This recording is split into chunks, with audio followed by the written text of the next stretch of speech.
Makanya pernah ada cerita, ini penting saya utarakan ke jenengan. Ada orang kumpul kebo, singkat cerita, kumpul kebo lelaki sama perempuan. Suatu saat Nabi dikasih tahu sama tetangganya, ya Rasulullah, orang yang biasa kumpul kebo itu sekarang sudah nikah. Jawabannya Nabi unik. Alhamdulillah, kira-kira gitu kalau bahasa Indonesia. Qad kharaja min sifahin ila nikahin. Dia sudah keluar dari tradisi zina, sekarang dia sudah dengan kehormatan nikah. Maksudnya gini, kalau malam Senin dia belum nikah, kumpulnya kan masih kumpul kebo bertahun-tahun gitu. Paginya dia nikah, malamnya kumpul sudah kumpul sunnah karena sudah nikah. Jadi tak sama seperti tadi. Kalau dia belum melafadzkan kalimat tauhid, ya statusnya dia kafir. Sekali melakukan kalimat tauhid, ya statusnya dia muslim atau mukmin. Sama. Ketika hubungan intim tanpa nikah namanya sifah perzinaan. Sekali nikah ya namanya sunnah.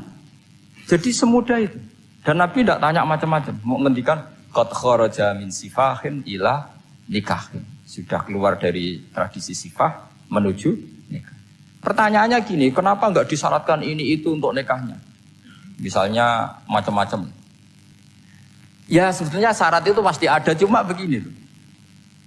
Orang yang ingin menghentikan keburukannya harus kamu katakan sah sekarang juga. Karena kita mengesahkan penghentian keburukan.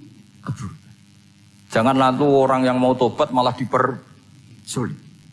Jadi misalnya la ilaha illallah, kamu belajar makhraj dulu, bila bilangnya la benar. Belajar bahasa Arab dulu. Ya kacau. Apalagi saya persiapkan seremonialnya dulu, nanti di masjid di syuting supaya satu Indonesia tahu yang Islamkan saya itu kayaknya yang engkek malah repot lagi.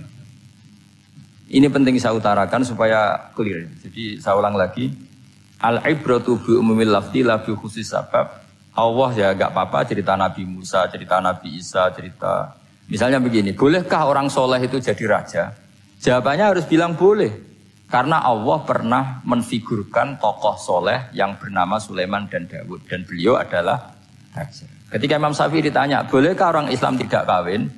Ya asal dia ada zina ya boleh. Karena Allah menyebut hamba yang soleh. Dan sebagian mereka tidak nikah. Yaitu Nabi Yahya dan Nabi Isa. Yaitu wasayyida wa hasura wa nabiyya minas sholihin. Jadi cara berpikir Imam Syafi'i gampang. Bagaimana hukumnya orang Islam yang enggak nikah padahal dia... Tapi asal gak zina loh ya. Ya jawabannya ya boleh. Karena Allah mensifati Nabi Yahya dan Isa dengan status hasur. Tidak apa? Nikah. Bolehkah seorang soleh jadi raja? Ya boleh. Daud dan Sulaiman itu seorang soleh dan jadi raja. Bolehkah orang soleh itu fakir? Wah sudah banyak. Gak usah dibolehkan sudah banyak. Kan? Jadi gampang sekali Quran di depan ahlinya itu. Jadi kalau Imam Syafi'i ditanya. Fa'inna wa ta'ala dzakara abdan sholihan wa qala wa sayyida wa hasura wa nabiyam minas sholihin. Ternyata ini orang yang ditanya, apakah boleh orang soleh itu jadi politikus, jadi pejabat? Ya boleh saja. Faqad ataina ala Ibrahim al-kitab wal hikmata wa atainahum mulkan azim. Jadi ini yang boleh bukan sekedar Ibrahim. Padahal di ayat itu tentang ala Ibrahim. Cara berpikir ya tadi, ternyata kesalehan tidak mengganggu jabatan. Ya tentu ya maksudnya untuk kesalehan juga. Jika agama ini gampang. Makanya kalau ada yang tanya, bagaimana perempuan punya aktivitas? Ya jawabannya asal kebenaran ya boleh. Allah cerita Bilqis dan itu raja perempuan. Di hadis banyak ketakapan Aisyah memimpin, macam-macam. Jadi gampang saja. Nah kenapa sekarang banyak orang berdebat tentang Quran dan nyuwun sewu sampai pada level gontok-gontokan ekstrim? Karena mereka gak mau belajar ulumul Quran. Kegiatannya debat, tukaran. Yang bingung kita, yang waras ngalah lah kira-kira gitu. Ini nggak pernah ngaji Quran, gegernya. Ya kacau. Ada ulumul Quran, jadi yang namanya kitab Al-Itqan. Dan itu dibukukan oleh ulama. Dan gampang sekali. Pernah ya Sayyidina Umar ketika Futuhat. Futuhat, beliau sudah Futuhat itu mengalahkan musuh-musuh Islam yang memusuhi Islam. Perlu dicatat, musuh-musuh Islam yang memusuhi Islam. Karena kalau yang tidak memusuhi Islam nggak boleh musuhi juga ya. Singkat cerita ditanya, kenapa kita tidak tasakuran besar-besaran? Kita kan sudah menang. Padahal disambut sedemikian rupa. Jawabnya Umar apa? Inna wa ta'ala qad ayyara qauman faqala adhabtum thayyibatikum fi hayatikumud dunya wastamta'tum biha. Allah itu mengkritik kelompok kaum yang dalam hidupnya itu foya-foya. Maka saya akan mengurangi poya-poya itu supaya saya menyisakan jatah poya-poya saya sampai di surga. Nanti orang kafir ketika dimasukkan neraka di antara taubehnya Allah. Taubeh itu ya semacam kayak disalahkan gitu. Adhabtum thayyibatikum fi hayatikumud dunya, jatah-jatah kenikmatan kamu, salah kamu habiskan di dunia. Sehingga kita harus pernah pas enak-enaknya tidur, tahajud, wiling-wilingan, ngurangi jatah. Sayyidah Aisyah itu cantik sekali, tapi sudah turu mujur di depan Nabi, Nabi tetap sholat. Kalau sampai istrinya tidak cantik saja, nggak pernah tahajud. Itu masalah besar, itu Aisyah itu kenangannya Aisyah.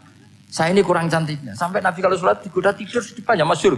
Wa ana mu'taridotun, saya tidur malang di depan Nabi. Nabi kalau berdiri sikilnya aku tak dojorno, kalau Nabi mau sujud tak ingkretno. Nabi terus saja tahajud. Dan saya yakin itu sunnah, tidak ada yang niru itu. Aisyah loh, bukan yang Saudah, Aisyah. Di semua riwayat itu, kalau Saudah kan mungkin, wah pantesan Saudah kan gitu.